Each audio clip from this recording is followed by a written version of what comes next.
Thanks everybody for coming out. I'm Dan Rayburn. I'm the lecturer in nonfiction here at the University of Chicago. Okay, so how to talk about this book.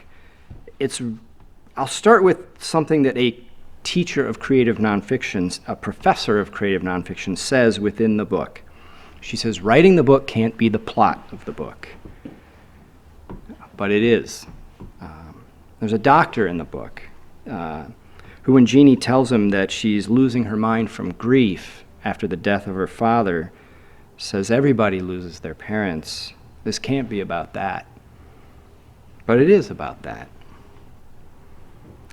And Jeannie Vanasco, the character, tells her doctors, any sane, grieving person would question these coincidences, likely see them as signs. I think they are signs. If you think that's a delusion, that's fine. And I think that's what this book is about. It's about 100 things, but I think it's one of the things it's about is art and how we make it. I think it's a book about the madness that is art, about pattern recognition, and about being attuned to the world in such a way that you start finding rhymes everywhere. Sonic rhymes, but also visual rhymes, rhymes between events and characters and people, actions and gestures. It's about making meaning even where there probably wasn't any before. So when Jeannie's father was on his deathbed, she promised him that she would write a book for him. And midway through this book, she reminds the reader of this and admits that this book isn't it.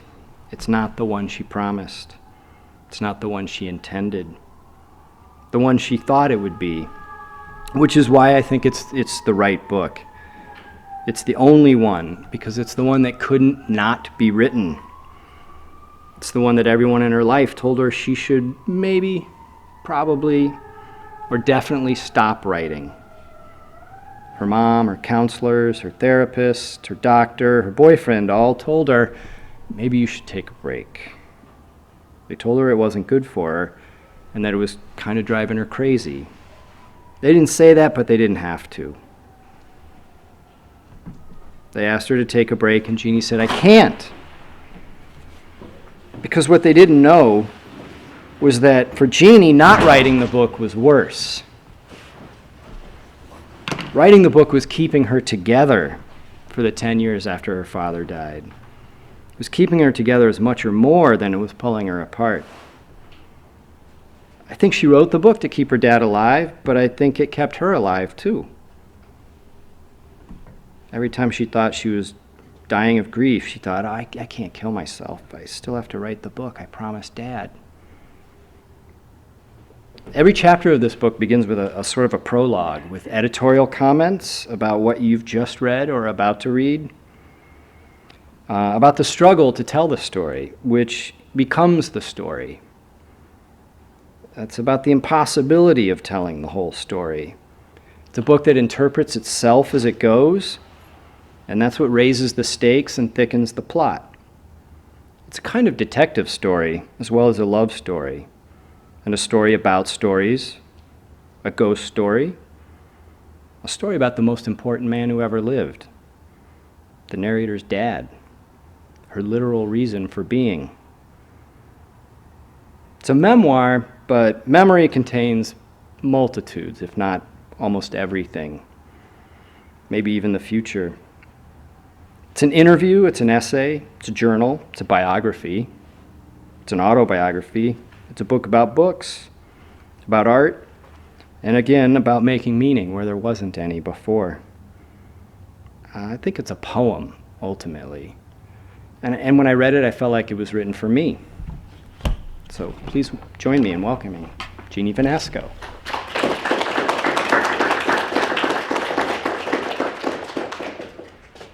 Man, it's an extremely generous introduction. Thank you. Okay, so I'm going to read from the very beginning of my manuscript, and then I'm going to read just a short passage sort of from in the middle. And it's called The Glass Eye. And this is the very short prologue. My parents raised me in a white-sided saltbox house, the sort children draw in crayon. Years before we lived there, it had been cut in half and moved across town. We never learned why. 1. The night before he died, I promised my dad I would write a book for him. I was harboring profound confidence charged with profound grief. The day after he died, I was supposed to turn in a paper about Hamlet. My professor granted me an extension. I focused on the development of Hamlet's grief for his father and the question of madness. The week after he died, I was supposed to take a sociology exam. My professor did not grant me an extension. I did not read the chapter about grief, though I answered the questions about grief correctly. 1 month after he died, I wrote on my arms and legs until they turned black. Before I lost him, he lost his left eye, I left his left eye. He is not his glass eye, the eye left him. 9 years after he died, in an attempt to organize my thoughts, I started keeping several color-coded binders, labeled Dad, Mom, Jeannie, and here I should mention Jeannie without the letter I, that's my deceased half-sister, but pronounced the same as me, so Jeannie, and mental illness. And within each binder are categories such as vision and voice. Jeannie, with an I, isn't a binder. I'm mental illness. And I forgot to preface, so the book, the structure is built off of these, inspired by the different binders. And so you may hear me read like Dad, Mom before a few sections, and that's to indicate those sections kind of fell within those binders. Okay. Dad. I remember almost nothing from before my dad lost vision in his left eye, as if my life begins there. Years of my life appear full of shadows, but the night I disappeared is full of light. My parents and I were playing the memory game. The goal was to find among all the cards 2 that matched. I was 4. It was my dad's turn.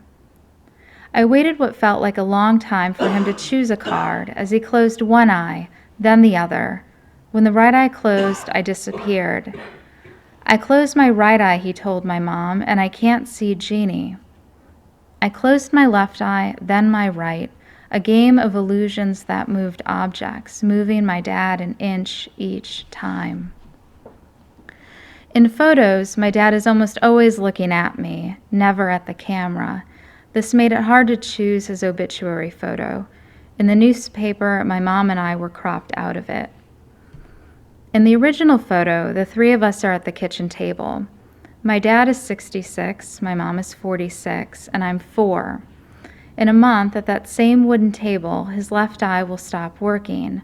But in the photo, his eyes are fine, a deep brown so piercing they seem to look right inside me and know me. What hair he has is white and blends in with the white curtains behind him. His olive skin shows wrinkles. His forehead and cheeks have a greasy shine. He looks strong, thick-waisted, but not fat. He wears belted gray slacks and a crisp white button-down shirt. Underneath his shirt likely hangs his gold necklace of the Holy Family. He stands behind my mom, leaning in and smiling. She's smiling too and holding me on her lap. With her clear tan skin and thick curly blonde hair, she looks young enough, is young enough, to be his daughter. And then there's me. At 4 years old, I want, or will remember wanting, one blue eye the shade of my mom's and one brown eye the shade that my dad and I share. But in a month, his eye doctor will tell me, you have your dad's eyes, and I'll never want a blue eye again. My wavy brown hair is pulled into a ponytail tied with a blue ribbon. My dad likely tied that ribbon. When I was a child, he did my hair, trimmed, brushed, and often braided it. He'd been a barber when he was young, and throughout my childhood, he seemed young. Worried that other children would tease me about his age, he tried to color his hair dark brown the year I started kindergarten. It turned deep red, and until it faded, he wore a hat everywhere, including at home. Mom. Almost every day my mom and I talk on the phone, and almost every day we talk about my dad. He finds his way into the conversation, or rather we lead him there.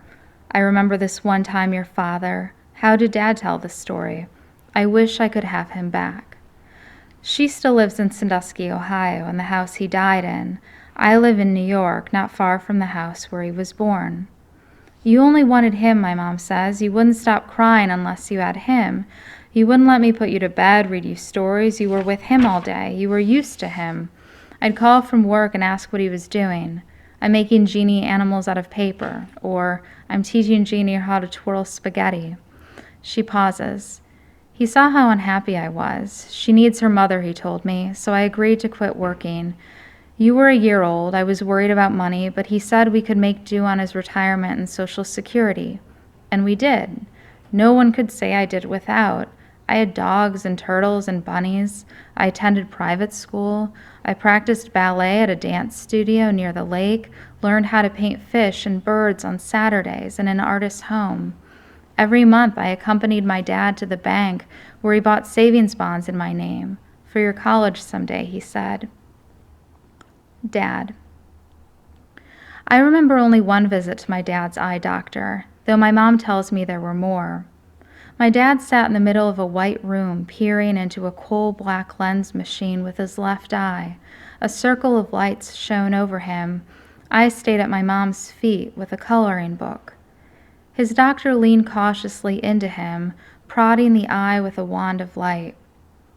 The doctor left the room and returned with a nurse. She motioned for me to follow her into the hallway. I did, and she closed the door behind us. Your grandfather is a brave man, she said. She told me to stay where I was and disappeared into another room before I could say, he's my dad. I cracked open the door and looked at him. The doctor was pressing a needle into my dad's eye, and my dad didn't flinch. Mom. How did Dad accept the loss of his eye? I asked my mom. Did he accept it? Yes, I think so. I don't know if you remember how he used to throw up constantly and couldn't walk up and down the steps. We had that sofa bed in the living room, and he had to sleep down there all the time. It was like a pressure that built in his eye. He either had to live with it or have the eye taken out. So he said, let's have the eye taken out. I remember the hospital felt a long way from home. I remember we stopped on the way and ate hamburgers in what used to be a bank. Chandeliers hung above us. Do you remember the priest in his room, the other patient, she asks. No. The priest told your dad, I don't know if I could accept that. And your dad said, well, what difference does it make if I accept it? It's not going to change it. He was very brave about it. Your dad was very brave. Dad. Almost every week when I was a child, my parents either walked or drove me to the library, a turreted limestone building. One small room on the grown-up side featured a glass floor. You won't fall through, my parents took turns promising. My dad would offer me his hand, and I'd tap my foot against the glass and say something like, next time. But I wanted to walk bravely across the glass, and I want to say his loss of his left eye gave me courage. I knew his surgery meant he was brave because that's what his nurses and doctors told me. But I forget my immediate feelings about conquering the glass floor, about seeing, for the first time, the room's books about wars, physics, and clouds. I remember, though, waving at my dad from across the room and returning to him. Mom. Degenerative eye disease, maybe, my mom says on the phone. Advanced glaucoma. The doctor said it happens to something like 1 in a million people. What happened exactly? Your dad's tear ducts were closed and clotted with blood, and the doctors couldn't get them to drain. I don't know what you call it. Try to remember. I can't. Dad. Not long after he lost his eye, I lost one of my front teeth. My parents told me to put it underneath my pillow. For the tooth fairy, they said. In the morning, instead of my tooth, I found a $100 bill. I ran down the steps 2 at a time. The tooth fairy gave me $100, I shouted. My parents exchanged looks. Wow, my mom said. I bet the tooth fairy thought she gave you $10. My dad opened his wallet. Her mistake, I said. Mom. He built me toys and shelves. He wanted to prove himself, my mom says, after I again call, asking about his eye. One morning, this was a few weeks after his surgery, he started building you a dollhouse. I was washing dishes when he came inside with a piece of wood stuck in his stomach. I almost lost my hand, he told me. You weren't there, you were in school. Was it serious, I asked. The wood wasn't in deep. I helped him pull it out, but it hurt his confidence. At our next garage sale, his saw shared a table with clothes I'd outgrown. I was assigning prices with our sticker gun. How much for the saw, I asked him. The question seemed so inconsequential then. Dad. I watched a woman paint my dad's new eye. Spools of red thread, shiny blades, small jars of paint, and brushes thinner than my watercolor brushes were arranged on her long desk. It was important the new eye look like rather than be an exact match, because no one's eyes match perfectly. As she painted, she looked at my dad's real eye, then down at the glass eye, then back at his real eye. What do you think? She asked me when it was finished. I looked at my dad, then down at his new eye. Mom. I call my mom again. Am I remembering right? I ask her. Did I watch someone paint Dad's new eye? You watched, my mom says, and I remember what you said when it was done. It looks real. Dad. I can't see out of my left eye, I told him after he received his glass eye. Do you think I need a glass eye? Are you lying? He asked gently. I want to be like you, I said. So that's the end of chapter 1, and then I'm just going to read a brief excerpt from a middle chapter. Sure I've got this right.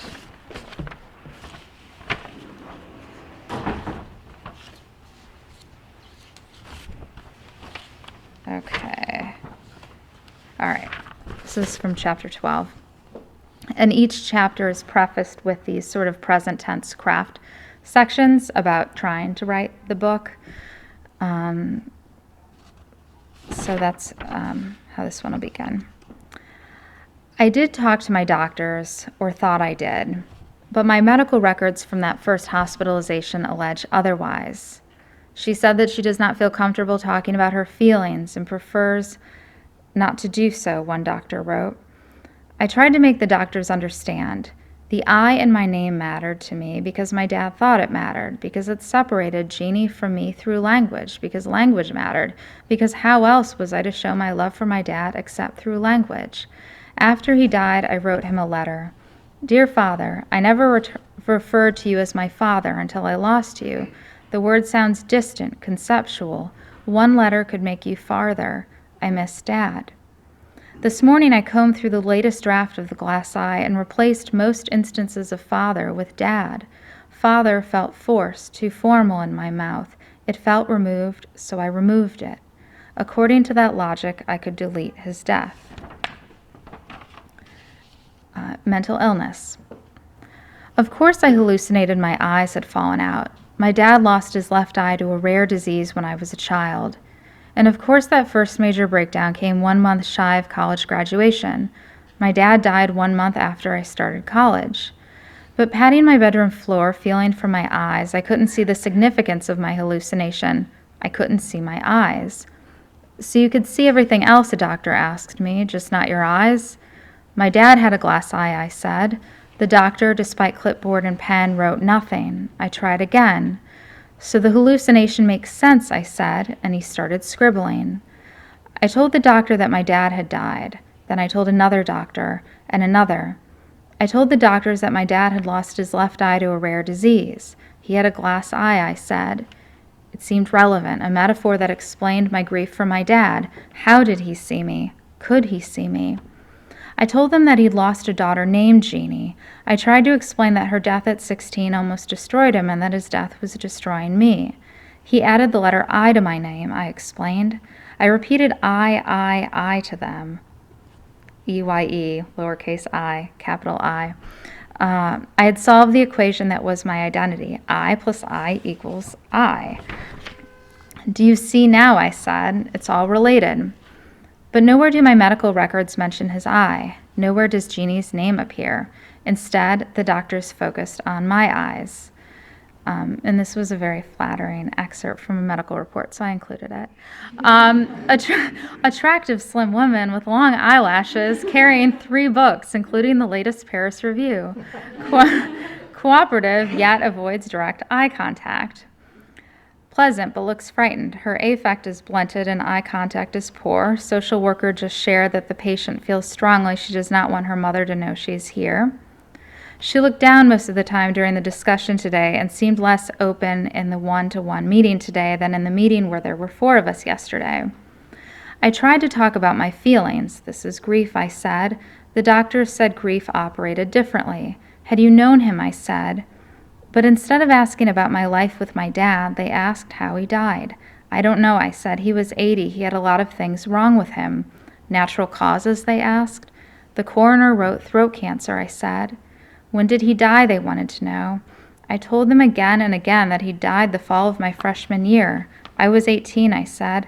Why do you keep asking when? My memory tells me I was hospitalized a few weeks. My medical records tell me a few days. I slept mostly. I have no cinematic scenes. A friend brought me a stack of old Paris reviews. Another patient grabbed mashed potatoes off my plate with her bare hands. My roommate, a middle-aged philosophy professor, never said a word. Electroconvulsive therapy. At the medication window, a nurse spoke to me in French, and I thought I again was losing my mind. The Paris reviews caused her confusion, she later told me. I wrote and rewrote the same lines of poetry. Massaging his iris, a dab of brown, and a soapy film, cleaning my father's eye and my palm while he lies between the silver rails of his bed. This is what the end looks like. And then, in the margins, but I never touched my father's eye. What I remember most clearly is sketching my dad on scrap paper, the outline of his broad face, his wide nose, his large brown eyes. I made quick marks on the sides of his otherwise bald head, indicating hair.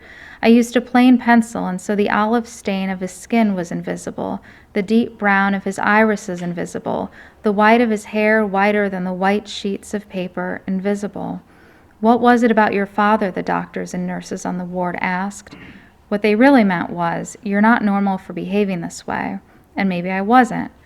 Maybe I mistook the emotions I felt for unconditional love when in fact they were part of some illness. Maybe my dad's death triggered something already inside me, some bad gene. Or maybe the something already inside me that it triggered was even greater love for my dad. What was it about your father, they always asked, and I always replied the same way. He loved me.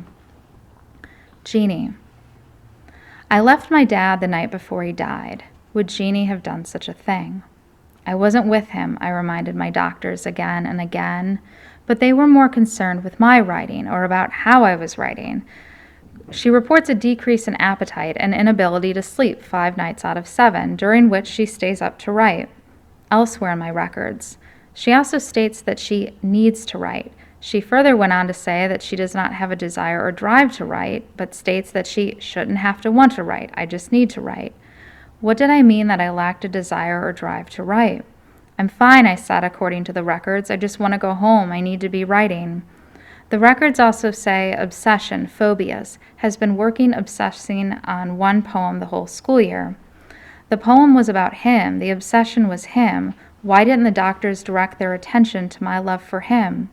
They decided I had bipolar disorder. They cited mania. One sign of mania, pressure of speech. Another, flight of ideas. Another, clang associations, connections between words dictated by sound rather than meaning.